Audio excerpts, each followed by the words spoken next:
Chers frères et sœurs de l'unité pastorale de Jodogne, bonjour. L'évangile d'aujourd'hui nous parle des disciples d'Emmaüs. Pour bien comprendre le récit des disciples d'Emmaüs, il convient de les situer dans le contexte historique. Au fil des années, après la résurrection de Jésus, un problème très réel s'est posé spontanément dans les communautés chrétiennes. Pierre, Marie de Magdala et les autres disciples qui avaient vu Jésus, qui avaient fait l'expérience très spéciale de la rencontre avec le ressuscité, ne sont plus. Des expériences qui les ont amenés à croire en Jésus ressuscité. Mais tous ceux qui se sont joints à eux, comment pouvaient-ils éveiller et nourrir cette même foi? C'est aussi notre problème aujourd'hui. Nous n'avons pas vécu la rencontre avec les ressuscités que les premiers disciples ont vécue.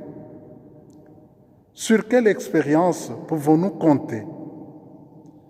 C'est le problème posé par le récit des disciples d'Emmaüs, et c'est ainsi que Luc nous retrace sous une forme imagée deux éléments essentiels où nous faisons l'expérience du Christ ressuscité.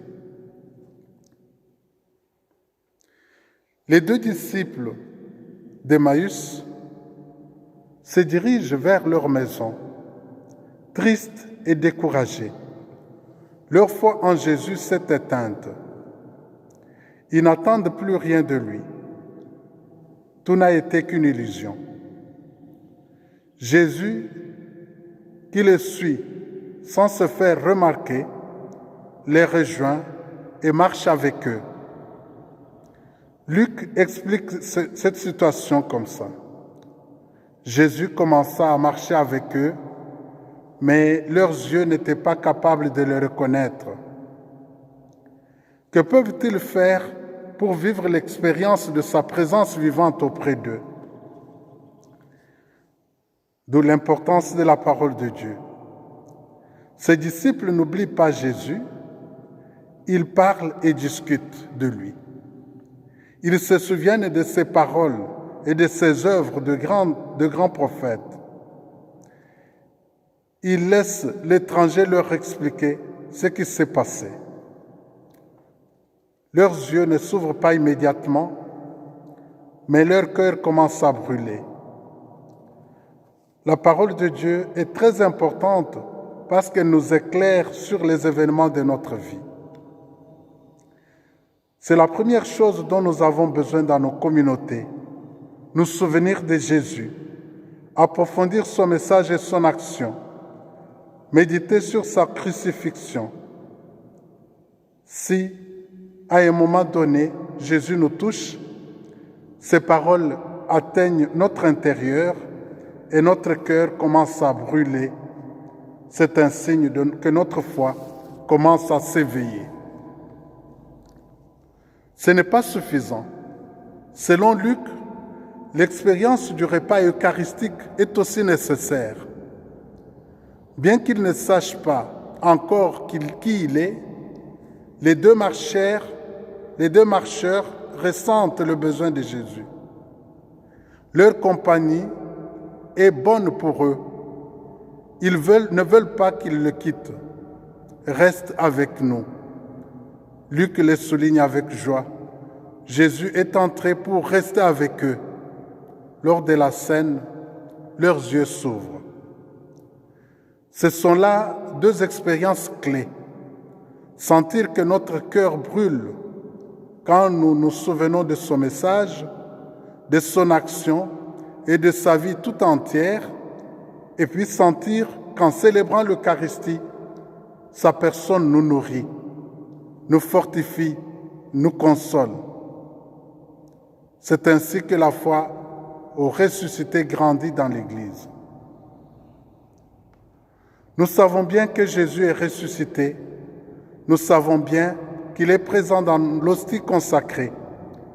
Nous vivons aussi la présence de Jésus dans notre vie quotidienne, au cœur de notre vie. Car enfin, lorsque l'épreuve nous atteint, nous devenons comme des pèlerins d'Emmaüs, centrés sur notre souffrance, centrés sur nous-mêmes, à tel point que nous ne voyons plus le Seigneur et que nous crions vers lui, « Où es-tu? Où es-tu, Seigneur ?» Et nous pouvons être, nous aussi, tentés de tout donner, tout laisser tomber. Notre prière, notre pratique religieuse, nos services d'église. Pourtant, Jésus est là. Il se manifeste bien de différentes façons, mais nous ne savons pas le reconnaître. Nous ne savons pas l'accueillir. Vous savez, frères et sœurs, pour terminer, ces deux parties que nous avons entendues ici, ce sont deux parties de la messe. La célébration de la parole et la célébration de l'Eucharistie. Oui, quand nous allons à la messe, nous apportons au Seigneur nos soucis, nos joies, nos tristesses. Un peu comme les disciples d'Emmaüs, nous sommes découragés. Mais Jésus s'est joint à nous à travers les lectures de la parole de Dieu et il nous explique l'Écriture. Là, nos yeux s'ouvrent et nous partageons son repas, le repas eucharistique. Oui, ce repas que nous ne savons pas avoir maintenant, le Seigneur nous nourrit de manière spirituelle chaque fois que dans nos maisons, nous allons vers lui, dans nos prières, avec nos tristesses et nos joies, avec nos vicissitudes et nos péripéties. Nous allons vers lui et il nous accueille, il nous bénit, il nous nourrit de sa parole, il nous nourrit aussi de son Eucharistie. Le Seigneur est avec vous.